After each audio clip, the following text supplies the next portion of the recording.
Como estamos reverentemente a palavra do Senhor, leiamos o texto sagrado, primeiro livro da Bíblia, o livro de Gênesis, capítulo 17, versículos de 1 a 5. Quando atingiu Abrão a idade de 99 anos, apareceu-lhe o Senhor e disse-lhe: Eu sou o Deus Todo-Poderoso, anda na minha presença e sê perfeito. Farei uma aliança entre mim e te multiplicarei extraordinariamente. Prostrou-se Abrão rosto em terra e Deus lhe falou: Quanto a mim, será contigo a minha aliança, serás pai de numerosas nações. Abrão já não será teu nome, e sim Abraão, porque por pai de numerosas nações te constituí. Abraão, diz a palavra do Senhor, tinha 99 anos. Abraão já estava bem calejado. Abraão tinha recebido com 75 anos a promessa de Deus para que ele saísse da sua terra, da sua parentela. E agora Abraão, diz o texto sagrado, com 99 anos, Deus apresenta para ele, diz para ele o simples compromisso: ser perfeito. Eu acho tremendo essas condições de Deus. Porque quando o cristão meia boca se apresenta de Deus, o que ele diz? Eu não posso. Eu sou muito fraco. A carne é fraca. Não dá. Mas o verdadeiro cristão que Deus conhece, Deus ia pedir algo para Abraão que Abraão não conseguia fazer.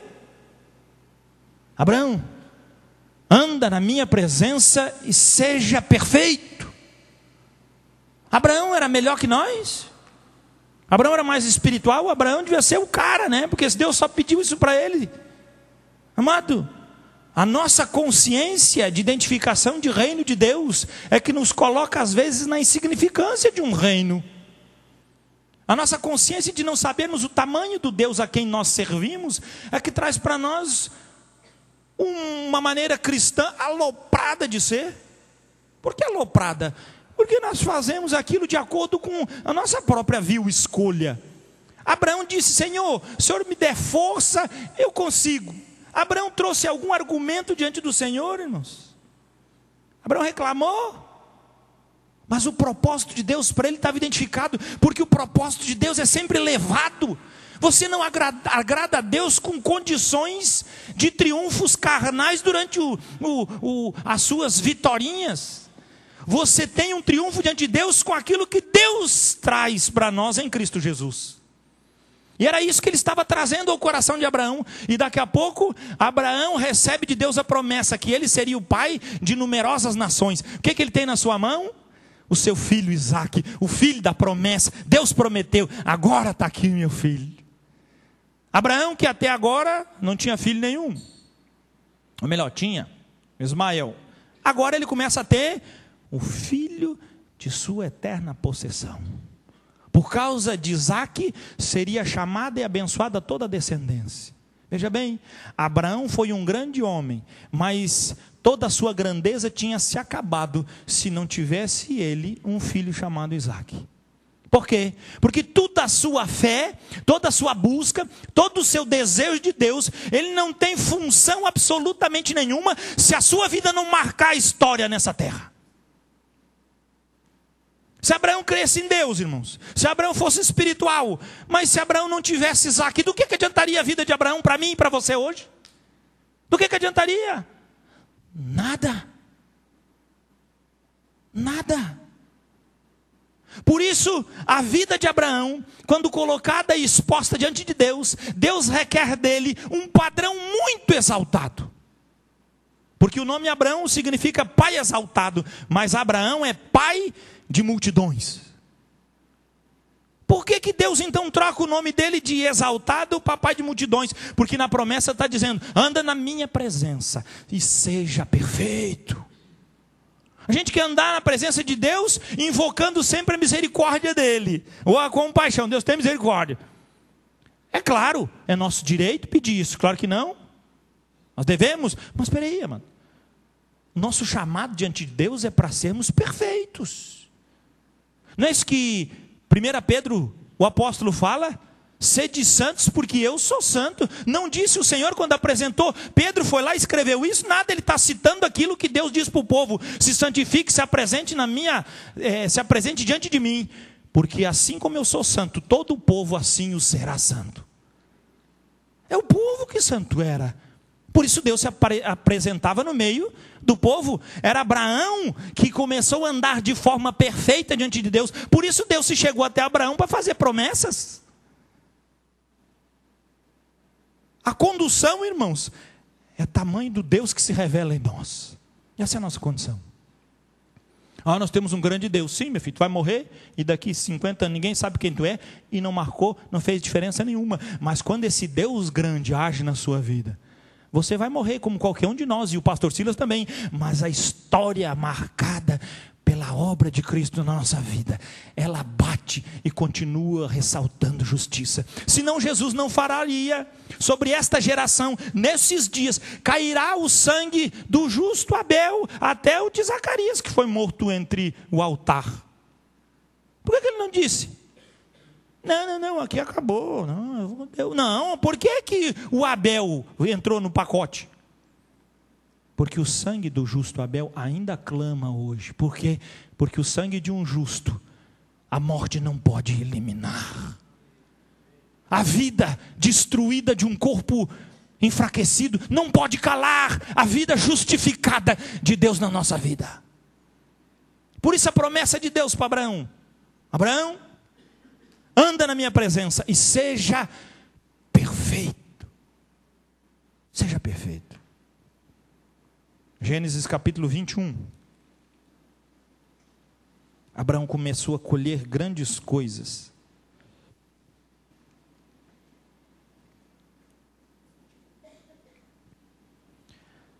Gênesis capítulo 21, de 1 a 7. Visitou o Senhor a Sara, como lhe dissera, e o Senhor cumpriu o que havia prometido. O Deus é que promete, é o Deus que cumpre. Sara concebeu e deu à luz um filho a Abraão na sua velhice, no tempo determinado de que Deus lhe falara. Amados, se nós pudéssemos ouvir do Espírito Santo a profundeza disso, a promessa de Deus, e eu tenho visto nesses dias muitos crentes correndo atrás da promessa, mas eu pergunto para você, que promessa você está buscando no Senhor? Deus é um Deus de aliança, pastor. Deus é um Deus de promessa, não vai deixar que a promessa. Que promessa você está buscando? Você está vendo nesse contexto alguma riqueza de promessa na vida de Abraão? Você está vendo nesse texto alguma utopia de um reinado que recaiu sobre Abraão e sobre sua família? Não. Aqui está a promessa de Deus. Amado, veja bem. Você regular sua vida, ser pobre, ficar rico, isso não é promessa de Deus, minha filha. Você só botar a cabeça no lugar, trabalhar, regaçar a manga, fica bem de vida. É ser burro, aí fica pobre, fica aí catando lata pelos cantos. Seja inteligente. Que Deus te deu a tua mão, faça com que isso vire prosperidade na sua vida. Mas o que Deus te dá, cara? Eu não faço o contrário. E prosperidade no reino de Deus é fruto de uma vida de intimidade com o Senhor. Isso aqui é manifestação de uma vida de prosperidade. Quando Abraão confia na promessa de Deus e não tem nada. Ele está velho e Sara, sua esposa, também. Mas o que acontece? Assim como o Senhor prometeu, olha lá, no tempo determinado de que Deus lhe falara, ela deu nas mãos do seu marido um filho. Deus tem falado para você? Você tem buscado tantas coisas diante de Deus, mas a minha pergunta não é saber se você está querendo de Deus ou não. A minha pergunta é uma só. Você sabe qual foi a promessa que Deus fez para você? Ponto. Segundo, você sabe a resposta da promessa no tempo de Deus, quando vai vir para você? Não tempo, mas a afirmação de que isso virá sobre você? E se não veio resposta de Deus, Abraão recebeu a promessa para ele sair da terra com 75. Deus apareceu a ele com quantos anos nós vimos lá? Com 99. O tempo não é nosso, a condução é de Deus. A nossa obrigação dos 75 a 99 é ser perfeito. A nossa obrigação é andar na presença do Senhor. A obrigação da promessa se cumprir é de Deus, porque foi Ele quem falou. Quando Deus fala, a nossa obrigação é ficar com os ouvidos abertos. E assim diz a palavra, como no tempo determinado de que Deus lhe falara. 3. Ao filho que lhe nasceu, que Sara lhe dera à luz, pôs Abraão o nome de Isaque. Abraão circuncidou o seu filho Isaque quando era de 8 dias, segundo Deus lhe havia ordenado. Olha só, assim como ouviu Deus, recebe o filho, e ele agora pratica tudo aquilo que o seu coração já estava na presença de Deus. Nós temos muito crente que faz o contrário. Olha, está aqui o Isaque, Deus abençoou. Aí pronto, aí chuta o pau da barraca, vai fazer festa, vai para bagunça. Agora Deus respondeu, a promessa respondeu. Abraão recebeu a resposta de Deus, mas no tempo determinado, ao 8º dia, como o Senhor tinha dito. Quantos anos antes? Muitos anos antes. Vou cumprir. Vou cumprir.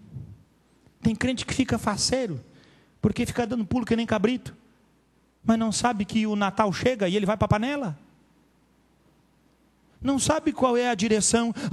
Meu filho, não se tem alegria espiritual em coisas circunstanciais. Bote isso na sua cabeça. O reino de Deus não se manifesta. Quando Abraão estava feliz, estava com o filho, as circunstâncias estavam favoráveis. Tudo era a seu favor. O que Deus pediu para Abraão? Eu quero seu filho imolado para mim.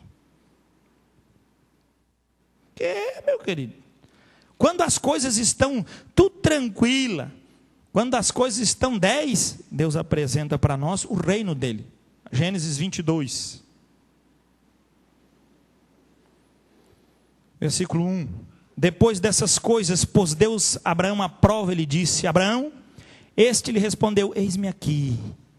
Acrescentou Deus: toma teu filho, teu único filho, Isaque, a quem amas, e vai-te à terra de Moriá. Esse a quem amas, eu vou traduzir para você no hebraico. Ele diz uma palavrinha, a quem amas, ele está dizendo que as circunstâncias do dia, a tua alegria, Abraão, é quando você acorda de manhã e pega teu filho no colo. A tua alegria, Abraão, é quando você vai levar o seu filho para a escola, quando ele chega e te beija. Não estou falando da escola, estou falando para o dia a dia.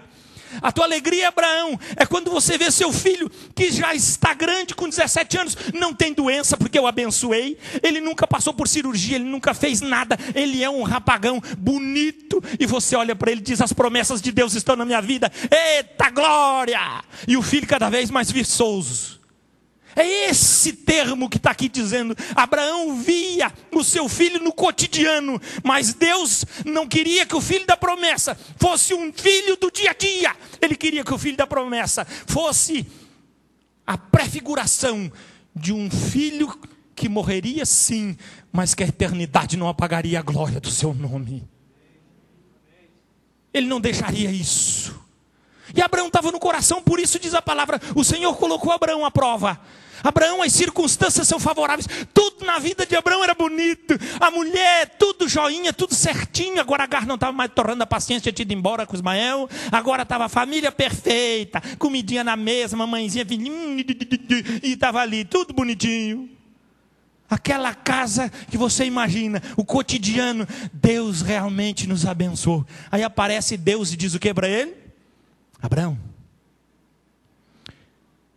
toma teu filho, o teu único filho, a quem tu amas, a quem tu amas, a quem tu se alegra durante todo o dia. E o que mais que ele pede para ele? Vai à terra de Moriá, oferece-o ali em holocausto, sobre um dos montes que eu te mostrarei. Levantou-se, pois, Abraão de madrugada, e tendo preparado o seu jumento, tomou consigo 2 dos seus servos e a Isaque seu filho, rachou lenha para o holocausto e foi para o lugar que Deus lhe havia indicado. Mas aqui, irmãos, quando fala lugar indicado, aqui diz que Abraão teve 3 dias de caminhada até o Moriá. E naqueles 3 dias, o seu contentamento não estava mais no seu filho. Quando ele olhava para o filho, Ele imaginava um filho holocausto queimado, morto, destruído, porque Deus assim fizera. Mas ele começa a ver quem? Um filho ressuscitado. Até esse contexto bíblico nunca se falou de ressurreição na Bíblia, mas Abraão começou a dizer: se não cabe nas coisas a promessa de Deus aqui na terra, ela cabe no céu. Se aqui na terra o que destrói é a morte, então o céu vai mandar vida. Você já desistiu da sua esperança nessas coisas transitórias da vida? Você já botou a sua esperança em casamento, em marido, mulher e filho? Pois saiba que a promessa só se realiza quando o céu invade as palavras que Deus determinou como promessa. O que é que diz o texto sagrado? 4. Ao terceiro dia, erguendo Abraão os olhos, viu o lugar de longe. Então disse aos seus servos: esperai aqui com o jumento, e eu e o rapaz iremos até lá, e havendo adorado, voltaremos para junto de vós. Abraão disse: esses 3 dias de caminhada mataram toda a minha vida cotidiana, mudou os meus ares, mas agora saibam todos, vai eu e o menino e a lenha para o holocausto. Mas fique sabendo, depois que fizermos o holocausto, voltaremos quem? Eu e o menino. Abraão aqui já tinha no seu coração tudo aquilo que o céu podia realizar sobre a sua vida. Mas é sacrifício? É, mas Deus é poderoso para isso. O que diz mais o texto?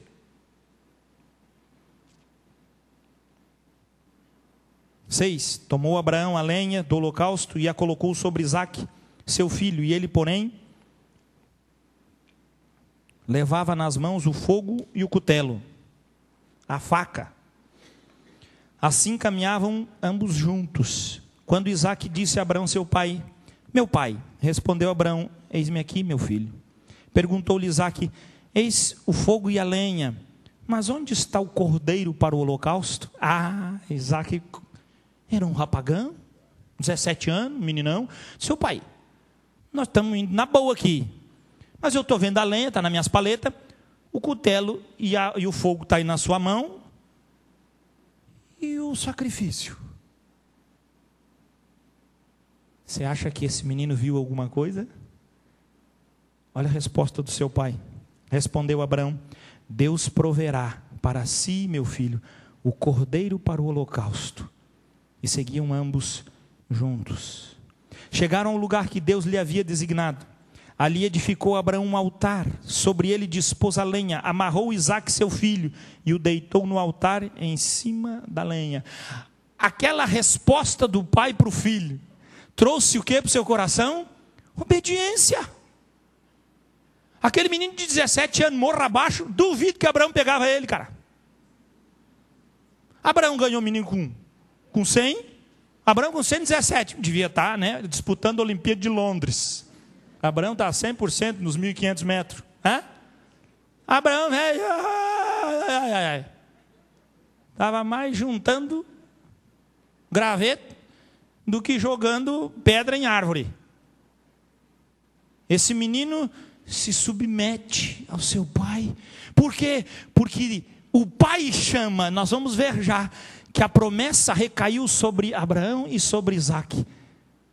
Porque os dois entenderam algo espiritual, do qual a promessa se revela em revelações verdadeiramente de Deus na nossa vida, e não naquilo que nós desejamos para que Deus faça por nós.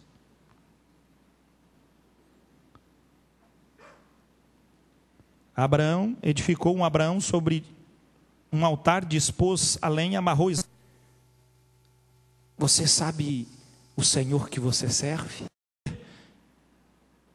Quem é o sacrifício? Quase que o Abraão diz no vidinho dele: respondi sua pergunta, filho. Precisava responder alguma coisa, gente? A gente parece que assim, sobe, amarra a mão, coloca ele para ser imolado, e esse menino quieto fica. Por que ele fica quieto? Porque o seu pai marcou sua vida. Porque Deus marcou a vida de seu pai. E agora os seus olhos não estão mais postos no pai, mas no Deus. Isso fala Paulo lá em Gálatas, que nós vamos chegar. Quando ele começa a perceber: o holocausto sou eu.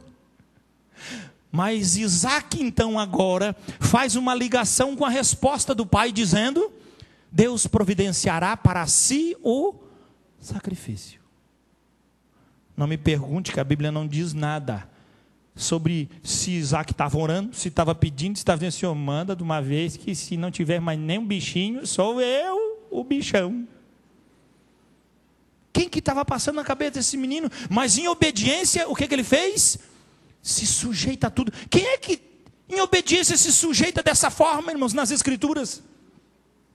O Senhor dos senhores, por vontade do Pai, se sujeita a uma obra de cruz, de morte, de destruição. Assim como Deus levantou socorro para ele, para o seu filho Jesus não levanta socorro. Para que nós pudéssemos hoje chegar à mesa da ceia, tendo consciência de verdadeiro sacrifício diante do Senhor, de verdadeira ação dele. O que diz mais o texto? Versículo 10: E estendendo a mão, tomou o cutelo para imolar o filho. Mas do céu lhe bradou o anjo do Senhor: Abraão, Abraão. Ele respondeu: Eis-me aqui. Então lhe disse: Não estendas a mão sobre o rapaz, e nada lhe faças, pois agora sei que temes a Deus, porquanto não me negaste o filho, o teu único filho. Não me negaste os prazeres que te deixam tão feliz e realizado. Como é difícil nós negarmos os nossos prazeres diários, as coisas que nos dão alegria, para buscar o Senhor. Abraão quis fazer isso. O que Deus disse? Gostei. Este sacrifício é diferente. Este sacrifício não é feito com homem, não é feito com sangue impuro, porque teu filho Isaac também é condenável. Esse sacrifício se faz com sangue inocente. Esse sacrifício abre o céu, esse sacrifício manifesta a Deus. Esse sacrifício é o reino de Deus descendo na nossa vida. Você consegue perceber isso? Se o Espírito Santo revelar isso para você, você vai entender. Se não, vai achar esse sermão maçante, sem vida nenhuma, porque não consegue encontrar esperança na sua vida. O que mais diz o texto?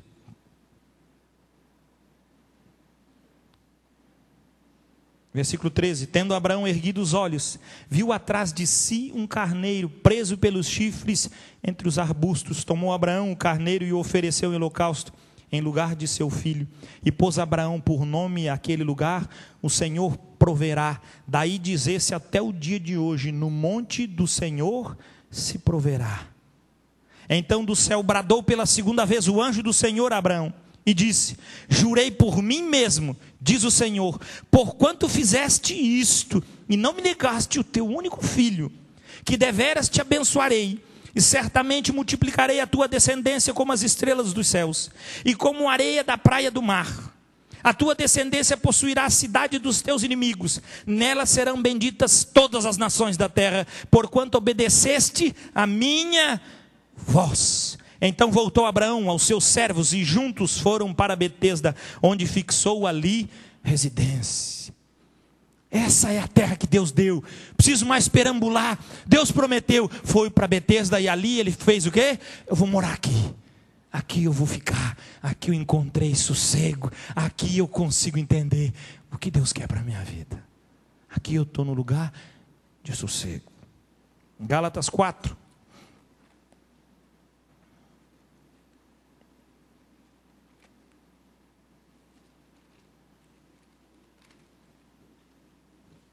Gálatas 4, versículo 28.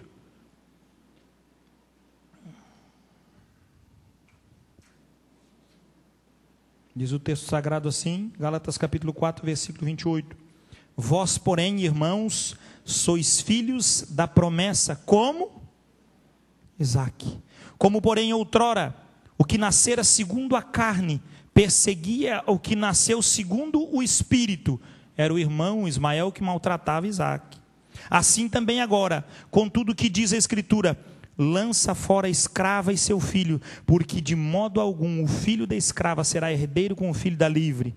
31, e assim, irmãos, somos filhos não da escrava, e sim da livre. Da escrava representava quem? O povo judeu e a lei. E a livre representa quem? A igreja. Mas é mais fácil nós hoje estarmos servindo a escrava do que a livre. Mas para que tudo isso? Para trazer para nós entendimento do tamanho da obra realizada e modificada na nossa vida. Hebreus capítulo 11.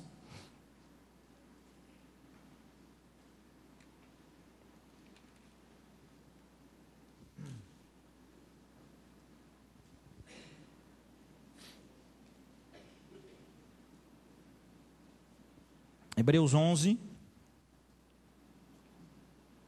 versículo 17. Pela fé, Abraão, quando posto à prova, ofereceu Isaque. Estava mesmo para sacrificar o seu unigênito, aquele que acolheu alegremente as promessas. Quem que acolheu alegremente as promessas? Abraão e Isaque. O texto está dizendo aqui. Abraão e Isaque estavam juntos no pacote, quando foram lá para o monte. A gente bota muito Abraão fazendo a coisa, mas Isaque estava fazendo tanto quanto Abraão, porque Isaque estava o quê? Em obediência, sujeito, questionou o pai disse que responderia, e ele então se sujeita ao pai. Quando ele se sujeita ao pai, ao sacrifício, ele torna-se herdeiro das promessas do pai.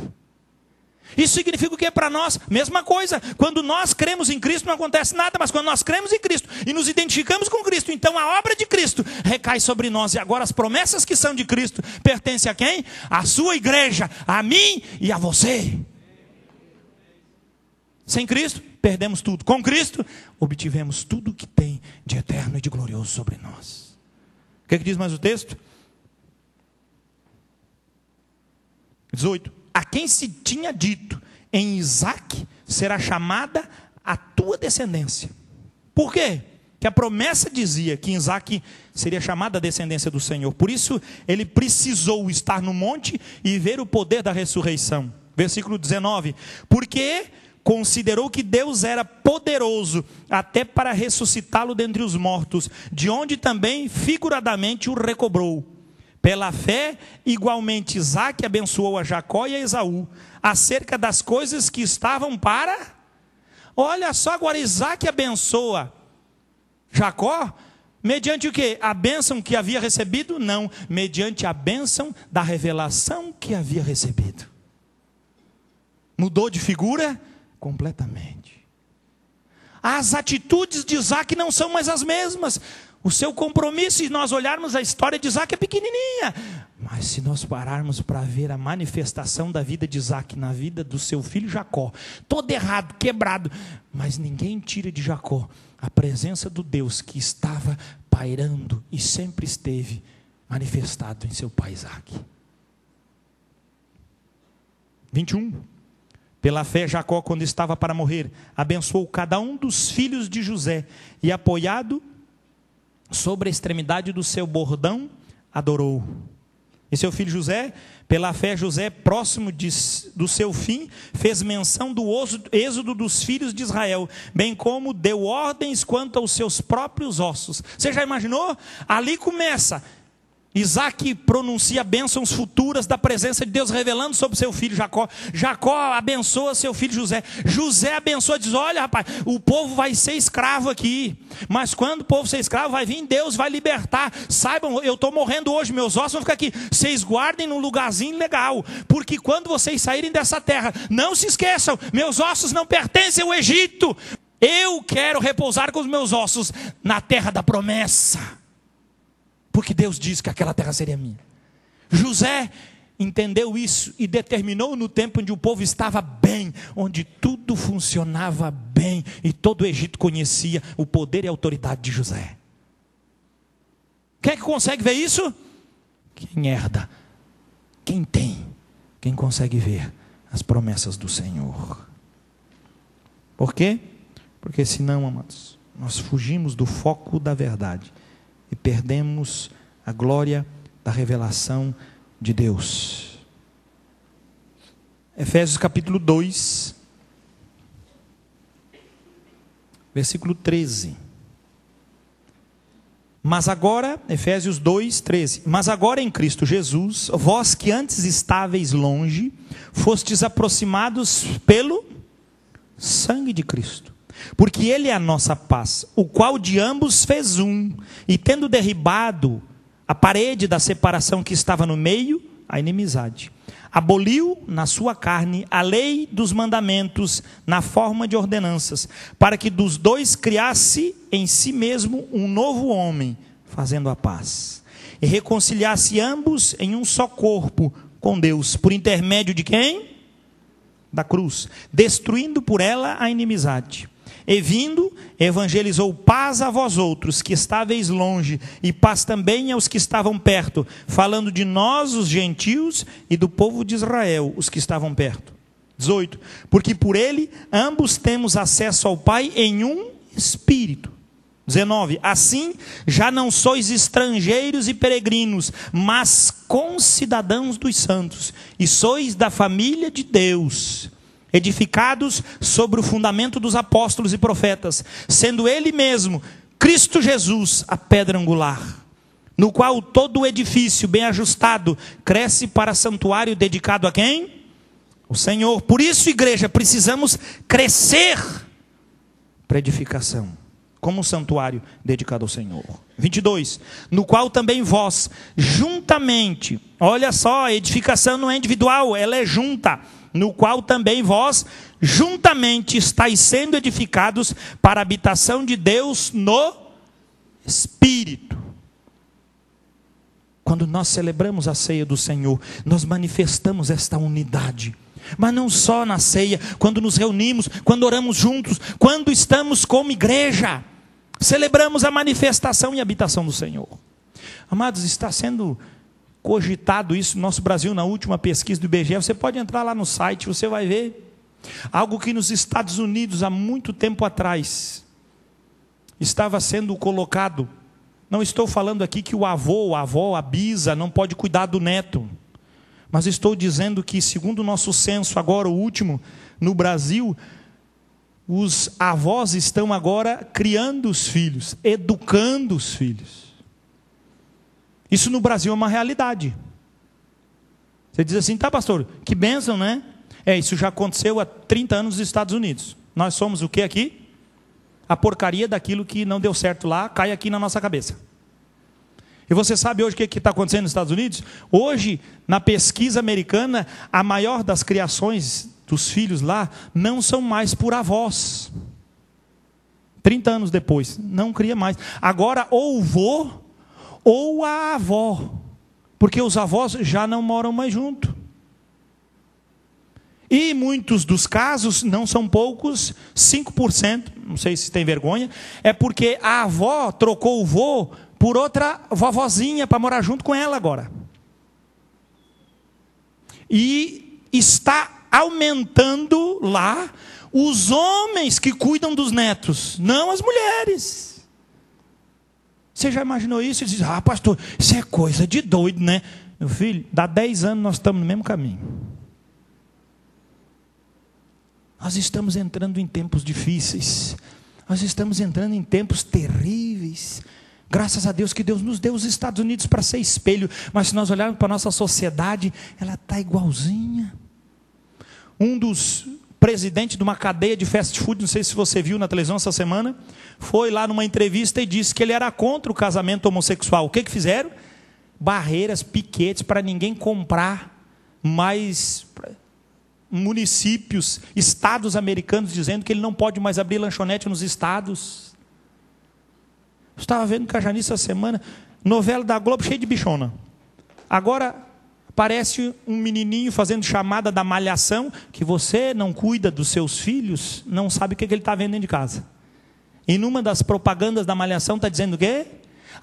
Eu não sei por que meus amigos não me tratam tão indiferente. É porque eu penso de forma diferente. E ele termina o discurso dele, é uma baitola que vai estar na Malhação às 5 horas da tarde. É mais uma moça na televisão. Hoje a reportagem que você vai vazar daqui correndo para ir para casa ver o Fantástico, sabe o que tem lá? Estão preparando a tua cabeça, mula velha, que gosta de ver essas bobagens. Que só pode ser um jegue, quem perde tempo para ver Fantástico, essas bobajadas que tem, que não tem nada que preste. Para perder, para sair da comunhão do povo. Vai orar com o teu irmão, cara.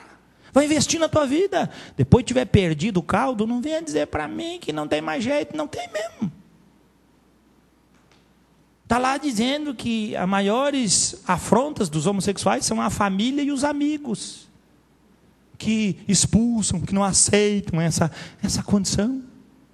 Irmãos, as televisões estão direto bombardeando de tudo que é tamanho, de tudo que é jeito. E nós, a igreja, vamos assistir, nós queremos saber. Quem está dizendo que é você sair batendo em homossexual para você já? Irmãos, como nós precisamos orar, como nós precisamos mudar nossa mente, como nós precisamos clamar diante de Deus. Gente, nós estamos vivendo num tempo onde todo mundo fazia as coisas mais absurdas possíveis, mas no meio daquele povo absurdo estava Abraão, da qual o Senhor disse: anda na minha presença e ser perfeito. Muitos não viram Abraão, muitos não contemplaram quem era o Abraão, mas Abraão andando na presença de Deus mudou a história do mundo. Muitos não vão saber quem é você, muitos não vão ter noção quem é. Mas se você andar na presença do Senhor e ser perfeito, o tempo vai passar, mas daqui 30 anos, as marcas da obra de Cristo estarão estampadas na nossa terra, pelo viver verdadeiro de uma igreja que prega e anda na verdade. E não uma igreja morta, que ouve umas coisas dessas e não se indigna, que não sai da frente da televisão e mete o joelho no chão e diz: tira essa abominação do nosso meio, porque daqui uns tempos vai ser isso, não tem que passar piquete na rua, porque está todo mundo vestido de arco-íris, dizendo que é normal. Eu vou mandar uma lei lá para o Senado, porque boca mole que estão lá em cima, e dizer para eles: faz uma lei, todo mundo vira gay. Daí acaba essa bagunça. Quem não é, está fora da lei. Pronto, aí nós já botamos a cara de uma vez, porque eu quero ver quantos são machos bastante para dizer que são. Porque estão engolindo o povo, fazendo e acontecendo. Nossas famílias totalmente desestruturadas. Meu amado, você não senta com seu filho para orientar, para falar. Você não perde tempo para conversar com os irmãos da igreja a respeito disso. Saiba que na escola, na escola eles não perdem tempo. Estão enchendo as escolas de Balneário Camboriú com professores homossexuais. E o que está acontecendo? Que é o melhor professor da sala. Quem é? O professor homossexual. O professor sério, compromisso, que diz: não, você tem que fazer isso. Esse é um chato de galocha. Senta com a molecada aqui da igreja. Não estou dizendo para você ser com a pessoa de fora. Senta com os adolescentes, os jovens aqui da igreja e pergunta quem é o melhor teacher da escola. É o teacher que está lá. É o teacher que está lá acariciando seu filho. É o teacher que está lá conversando com seu filho. Porque não tem pai e mãe em casa, lá o diabo bota. E daqui a pouco o filho... Aí, ó, pastor, vamos fazer uma oração forte, meu filho. Essa força é tua. Você já entregou para os urubu. Que é do homem, bicho não come. Pode entregar para os urubu. Condição, gente. Me diga uma coisa, o que faz... O que está acontecendo nos Estados Unidos, estamos abrindo os olhos. Uma senhora de 70 anos, vó, criou filhos, netos, agora abandona o marido e vai viver um romance com a outra, sem dente do lado. Que graça tem beijar a gengiva com gengiva? Vai me dizer esse negócio? A gente tá, gente, isso está acontecendo. Mas é lá. É lá, meu filho. Aqui, ó, a nega Tereza está aqui, ó. Dá 10 anos que aqui no Brasil. Gente, isso aí é opção. Ela era recalcada. É que eles falam: recalcada, pai. Você vai ver a safada. Mas é um veinho, tadinho. Colocaram na nossa cabeça que as mulheres são santas e colocaram na nossa cabeça que os veinhos não é. O veinho é corrupto, o veinho é pecador, os veinhos são safados. Pior do que os cristãos. Os adolescentes, já passei por isso, mas porque tu não chegou para ser velho. O velho tem o mesmo coração que você, cara. Pensa a mesma bobagem. A gente faz deles, né? Nós, uns santos que etc, rapaz. Raça velha, mais sem vergonha. Sem Jesus, meu filho. É velho, é novo, não é criança. Seja o que for. Sem Jesus, não escapa um. O que nós podemos fazer, pastor? A palavra diz: Ele fez a reconciliação pelo seu sangue. Ele nos aproximou pelo seu sangue. Ele já deu para nós a herança de uma conquista verdadeira, ou a demonstração de um reino de Deus aqui, junto como igreja. E o que diz a Bíblia? Nós temos que crer nisso. Assim como Abraão creu, ele viu as coisas espirituais e a promessa no seu filho. Assim nós precisamos ver na igreja as promessas do Senhor, na condução, na comunhão e na vivência. Por Por isso separamos essa noite para celebrar a ceia do Senhor, para trazer o pão e o cálice, para juntos dizermos: Senhor, o sangue de Jesus nos purifica de todo pecado e nos aproximou da tua presença. Partimos agora o pão porque queremos comer de Cristo e queremos fazer parte da igreja de Jesus e da verdade dela. Não estou dizendo para você virar daqui alguém muito especial. Estou dizendo para você andar na presença do Senhor e ser uma bênção. Porque a sua vida vai passar, será ceifada. Mas uma coisa é certa: aquilo que Deus fez no seu coração, Ele vai permanecer por gerações. Será que se você morresse hoje, ficaria algum legado de Cristo para o mundo? Ou acabaria tudo? Precisamos reacender com muito mais dignidade e ênfase o valor da verdade do Evangelho.